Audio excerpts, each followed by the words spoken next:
PM Modi इस्तीफा दे और फिर से चाय बेचे, पूर्व आईपीएस अमिताभ दास का सबसे बड़ा और खौफनाक खुलासा। यही कहना है कि नरेंद्र मोदी इस देश के इतिहास के सबसे नकारा प्रधानमंत्री साबित हुए हैं और उनको इस्तीफा देकर दोबारा चाय बेचनी चाहिए, है ना। वो चाय बेचने लायक ही हैं, उनसे ये देश नहीं संभल रहा है। बिहार के दागी शिक्षा मंत्री का डरावना सच, शिक्षक लाठियां खा रहे, मंत्री झाड़ फूंक करवा रहे।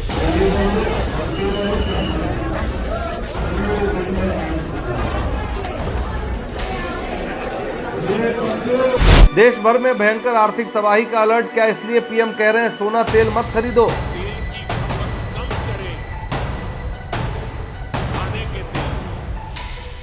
तो इससे देश और हमारी सेहत दोनों को लाभ होगा। मैं आप सबसे, देशवासियों से आग्रह करूंगा कि जब तक हालात सामान्य न हो, हम सोने की खरीद को टालें। गोल्ड की जरूरत नहीं है। अक्षर भैंस बराबर और बन गए मंत्री, बिहार के शिक्षा विभाग में करोड़ों के भूतिया घोटाले की पूरी कहानी। पटना की सड़कों पर सत्ता का नंगा नाच, लाठियों से लहूलुहान बेटियां और मसीहा बनने का पाखंड।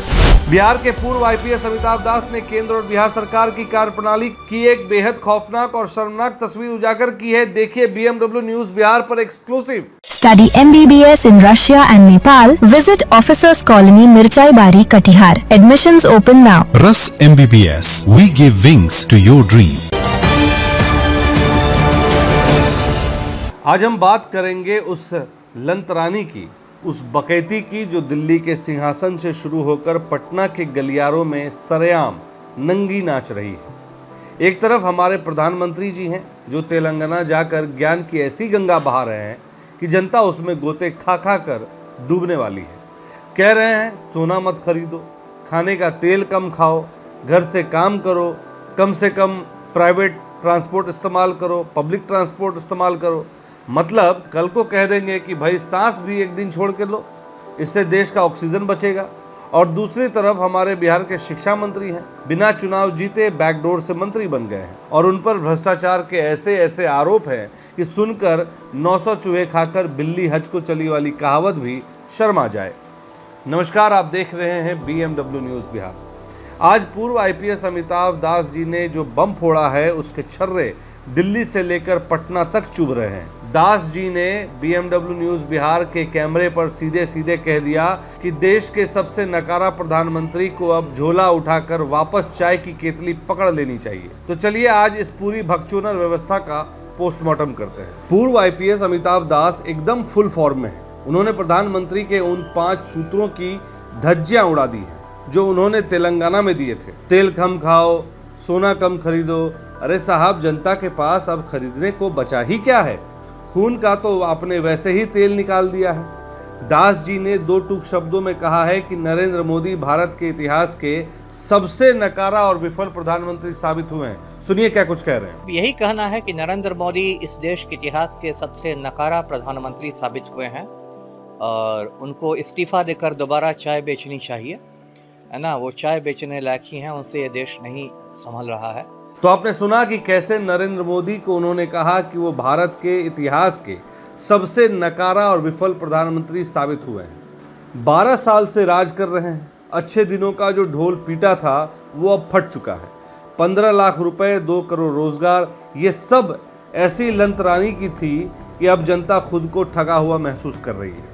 एक तरफ उड़ीसा का गरीब आदिवासी अपनी बहन का कंकाल कंधे पर ढोने को मजबूर है और दूसरी तरफ खास मित्रों के घर शादी में करोड़ों अरबों रुपए फूके जा रहे हैं। दास जी का साफ कहना है कि अब समय आ गया है कि प्रधानमंत्री जी इस्तीफा दें और वापस जाकर चाय बेचें, क्योंकि देश चलाना उनके बस की बात नहीं रही। सर, तेलंगाना में एक सरकारी आयोजन के तहत प्रधानमंत्री कहते हैं पब्लिक से कि आप 1 साल तक सोना मत खरीदिए, खाने का तेल मत खरीदिए। इस पर क्या कहना है?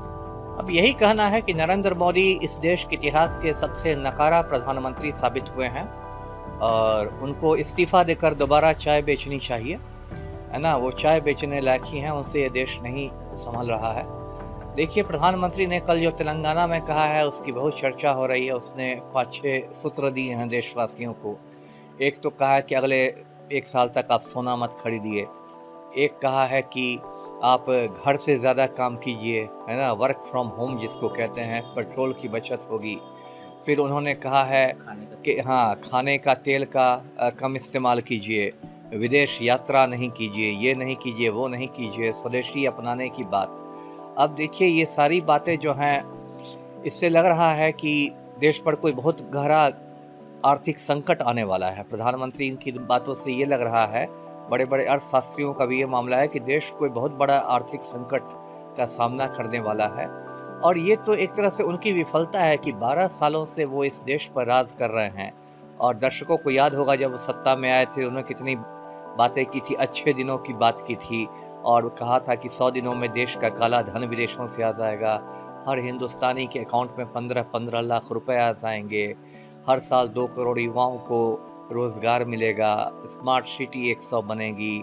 और अब ये कह रहे हैं कि खाने का तेल कम खर्च कीजिए, ये मत कीजिए। अब कुछ दिनों बाद कहेंगे कि खाना ही, भोजन, पानी, अन्न, जल सब त्याग दीजिए, बस जय श्री राम कीजिए भूखे प्यासे। तो ये तो बहुत इन्होंने देश का मजाक बना दिया है और इसके लिए पूरी तरह वही जिम्मेदार हैं, भले ही वो अपनी जिम्मेदारी नहीं माने और इसके लिए नेहरू जी को जिम्मेदार माने।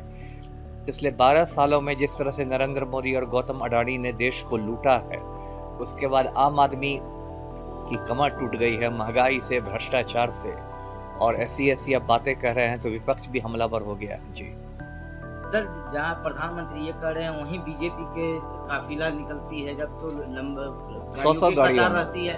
बिहार के आपको पदाधिकारी जो हैं प्रत्यय अमृत मुख्यमंत्री के कार्यक्रम के जांच करने के लिए हेलीकॉप्टर से जाते हैं, इस पर क्या कहेंगे? नहीं, वही है ना, इसलिए यहाँ जितने भी नियम हैं वो सब मतलब आम लोगों के लिए हैं। आम आदमी की क्या हिंदुस्तान में हालत हो गई। आम हिंदुस्तानी जो है, उड़ीसा की खबर आई थी, आपने देखा होगा, एक आदिवासी ने कब्र खोदकर अपनी बहन का कंकाल निकाला और बहन के कंकाल को कंधे पर रख के 3 किलोमीटर तक गया 19,000 रुपए के लिए। ये आम हिंदुस्तानी की हालत है। और जो खास लोग हैं, बड़े बड़े लोग हैं, प्रधानमंत्री साल भर तो विदेश यात्रा ही करते रहते हैं। जो अभी मतलब मुकेश अंबानी के बेटे की सगाई में सैकड़ों करोड़ रुपए खर्च हो जाते हैं, जैसा लोगों ने देखा अनंत अंबानी की सगाई में। बड़े बड़े लोगों के लिए कुछ नहीं है। तो ये बहुत दुख की बात है कि इस हालत में नरेंद्र मोदी ने देशवासियों को पहुंचा दिया है। उनमें यदि जरा भी नैतिकता हो तो उनको इस्तीफा दे देना चाहिए। जी तो चलिए दिल्ली से अब थोड़ा पटना का रुख करते हैं। उल्टा चोर कोतवाल को डांटे, ये मुहावरा तो आपने सुना होगा, लेकिन बिहार में तो कोतवाल ही चोर के साथ चाय पी रहा है। बिहार के जो गैर निर्वाचित शिक्षा मंत्री हैं मिथिलेश तिवारी, उन पर पूर्व आईपीएस ने जो कच्चा चिट्ठा खोला है वो किसी गैंग्स ऑफ वासेपुर की स्क्रिप्ट से कम नहीं है। गोपालगंज जिले के बरौली प्रखंड का खजूरिया गांव, वहां एक कॉलेज है, पंडित दीनदयाल उपाध्याय इंटर कॉलेज। मंत्री जी पहले उसके प्रबंध समिति के अध्यक्ष हुआ करते थे। वहां इन्होंने ऐसा खेल किया कि जो आदमी जिंदगी में कभी फिजिक्स का स्पेलिंग नहीं लिखा, उसे फिजिक्स का लेक्चरर बनाकर वेतन बांट दिया। कामेश्वर पांडे पंचायत शिक्षक थे, उन्हें भौतिकी का व्याख्याता बना दिया। राज हुसैन न्याय मित्र थे, उन्हें उर्दू का प्रोफेसर बना दिया। निगरानी थाने में बाकायदा एफआईआर कांड संख्या 34/2015 दर्ज है। अगर आप तत्कालीन अखबारों के पन्ने पलटेंगे तो दैनिक जागरण से लेकर प्रभात खबर तक के पन्नों ने चीख चीख कर इस फर्जीवाड़े की गवाही दी थी। अखबारों की सुर्खियों में छपा था कि कैसे फर्जी शिक्षकों को वेतन बांटकर सरकारी खजाने में सेंधमारी की गई। आरोप पत्र दाखिल है, शिक्षा समिति ने अभियोजन की स्वीकृति दे दी है, मामला कोर्ट में है, लेकिन भाई साहब मंत्री बने बैठे हैं। कहा जो बिहार के शिक्षा मंत्री हैं मिथिलेश तिवारी, उन पर बहुत गंभीर आरोप हैं भ्रष्टाचार के, ठगी के, फर्जीवाड़ा के, लूट खसोट के, और ये आरोप निगरानी विभाग की जांच में साबित हो चुके हैं। तो कायदे से तो इनको तुरंत इस्तीफा दे देना चाहिए। देखिए पूरा मामला मैं दर्शकों को बताता हूँ। ये मामला गोपालगंज जिले का है। गोपालगंज जिले में एक बरौली प्रखंड है और वहीं एक खजूरिया गांव है। वहाँ एक कॉलेज चलता है, पंडित दीनदयाल उपाध्याय इंटर कॉलेज, और उसकी जो प्रबंध समिति थी, ये मिथिलेश तिवारी उसके अध्यक्ष हुआ करते थे और एक शिवनाथ पांडे सचिव हुआ करते थे और अमरेंद्र द्विवेदी कॉलेज के प्रिंसिपल हुआ करते थे। तो इन लोगों ने वहाँ बहुत लूट मचाई और कहते हैं कि ऐसे ऐसे लोगों के नाम लेक्चरर की वेतन का भुगतान हो गया जो वहाँ व्याख्याता थे ही नहीं। जैसे एक कामेश्वर पांडे थे, वो पंचायत सचिव, पंचायत में शिक्षक थे और उनको भौतिकी का व्याख्याता बताकर लेक्चरर का वेतन का भुगतान कर दिया गया। एक थे वहाँ राज हुसैन, वो न्याय मित्र थे और उनको उर्दू का व्याख्याता बनाकर उनके वेतन का भुगतान हो गया। इससे लोगों ने बहुत लूट मचाई। उसके बाद निगरानी थाना में कांड अंकित हुआ, है ना, FIR हुआ। FIR नंबर है 34/2015 और उसकी जांच में ये सारे जो आरोप थे वो सही पाए गए। तो फिर निगरानी ने इन लोग के खिलाफ, मिथिलेश तिवारी और बाकी 2 के खिलाफ न्यायालय में चार्जशीट भी दाखिल किया, आरोप पत्र भी दाखिल किया है। अब जो आदमी खुद भ्रष्टाचार के दलदल में गले तक धंसा हो, वो बिहार के नौनिहालों का भविष्य क्या खाक संवारेगा?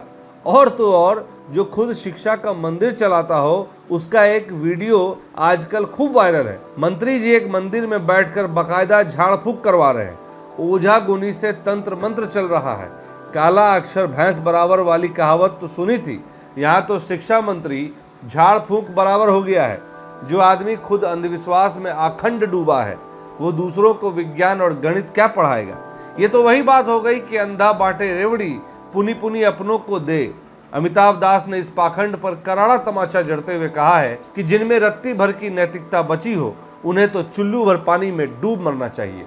इधर मिथिलेश तिवारी का एक वीडियो वायरल हुआ है, मंदिर में जाके पूरा झाड़ फूंक करवा रहे हैं। तो एक तरफ आप पूरा लूट खसोट मचाते हैं, और सबसे ज्यादा खून खौलने वाली बात तो ये है कि जब अपना हक मांगने TRE 4 के अभ्यर्थी सड़कों पर उतरते हैं, जब हमारी घर की बेटियां और महिलाएं रोजगार के लिए आवाज उठाती हैं, तो ये सरकार उन पर बर्बर लाठी चार्ज करवाती है। सड़क पर लड़कियां बेहोश पड़ी हैं और ये चवन्नी छाप नेता लच्छेदार भाषण दे रहे हैं। अमिताभ दास का गुस्सा इस बात पर 7वें आसमान पर है। एक तरफ आप और आपकी सरकार छात्राओं पर, लड़कियों पर डंडे बरसाती है, और जब वो जेल जाते हैं तो मंत्री जी लंतरानी हाँकते हैं कि मैं अपना पर्सनल वकील रखकर छात्रों को छुड़वाऊंगा। अरे भाई, सरकार तुम्हारी, लाठी तुम्हारी, जेल तुम्हारी, और अब तुम ही वकील बनकर मसीहा बनने का नाटक कर रहे हो। ये कैसा दो मुही राजनीति है? मुंह में राम बगल में छुरी का इससे सटीक उदाहरण पूरे देश में नहीं मिलेगा। दास जी ने चुनौती दी है कि अगर थोड़ी सी भी शर्म हया बाकी है तो ऐसे मंत्री को 1 सेकंड भी कुर्सी पर बैठने का हक नहीं है। TRE 4 की बात जहाँ तक कर रहे हैं, मिथिलेश तिवारी ने खुद कहा है कि मैं अपना पर्सनल वकील रख के स्टूडेंट को जेल से छुड़ाऊंगा। ये तो अजीबोगरीब बात है। एक तरफ आपकी सरकार ही जेल भेजती है, आप ही की सरकार FIR करती है, और तो इसका पता चलता है कि मिथिलेश तिवारी झूठ बोलने में कितने निपुण हैं। एक तरफ इतने लोगों का बर्बर ये लाठीचार्ज में सर फूटा है, उसका भी मिथिलेश तिवारी इलाज करा दें अपना पर्सनल डॉक्टर भेज के। इतनी लड़कियां बेहोश हुई हैं, देखिए इन लोगों को काम कुछ नहीं। तो देख लिया आपने, देश का हाल ये है कि राजा कह रहा है खाना छोड़ दो, और सूबे का मंत्री झाड़ फूंक से शिक्षा व्यवस्था ठीक करने चला है। पुरानी कहावत है, यथा राजा तथा प्रजा, लेकिन यहाँ तो यथा राजा तथा मंत्री वाला हिसाब चल रहा है। अमिताभ दास ने जो आईना दिखाया है, उसमें दागी चेहरों की कालिक साफ नजर आ रही है। तत्कालीन मीडिया रिपोर्ट्स और पुलिस की चार्जशीट बता रही है कि दाल में कुछ काला नहीं, बल्कि पूरी दाल ही काली है। लेकिन बेशर्मी का आलम यह है कि कुर्सी से कोई चिपक कर बैठा है तो फेविकोल के जोड़ की तरह। जब तक इस देश में लंतरानी बेचने वालों को और झाड़ फूक से ज्ञान बांटने वालों को सिर पर बिठाया जाएगा, तब तक सड़कों पर बेटियां ऐसे ही लाठियां खाती रहेंगी। जागना आपको है, क्योंकि जब बाढ़ ही खेत को खाने लगे तो फसल को भगवान भी नहीं बचा सकता। आज के लिए बस इतना ही। अमिताभ दास के साथ साक्षात्कार में थे हमारे पटना के जर्नलिस्ट अक्षय किशोर। देखते रहिए BMW न्यूज बिहार और जुड़े रहिए हमारी इस बेबाक कवरेज के साथ। आप इस खबर पर अपनी क्या प्रतिक्रिया रखते हैं, कमेंट में जरूर लिखें, और BMW न्यूज बिहार की खबरों को ज्यादा से ज्यादा लाइक करें, शेयर करें और हमारे चैनल को सब्सक्राइब करना ना भूलें। बहुत बहुत धन्यवाद। तमसो मां ज्योतिर्गमय गुरुकुल शिक्षा मंदिर संस्थान के साथ बनाए अपना भविष्य। रेगुलर और प्रोफेशनल कोर्सेज, सेकेंडरी और senior secondary courses, law, teachers training courses, pharmacy and nursing के साथ पैरामेडिकल में डायरेक्ट एडमिशन पाए। वेबसाइट विजिट करें या दिए गए नंबर पर कॉल करें। हमारा पता है गुरुकुल शिक्षा मंदिर संस्थान, कल्याण चौक, DS कॉलेज रोड, कटिहार। हमारा वीडियो अगर आपको अच्छा लगा हो तो आप हमारे वीडियो को लाइक करें, शेयर करें और हमारे चैनल को सब्सक्राइब जरूर करें।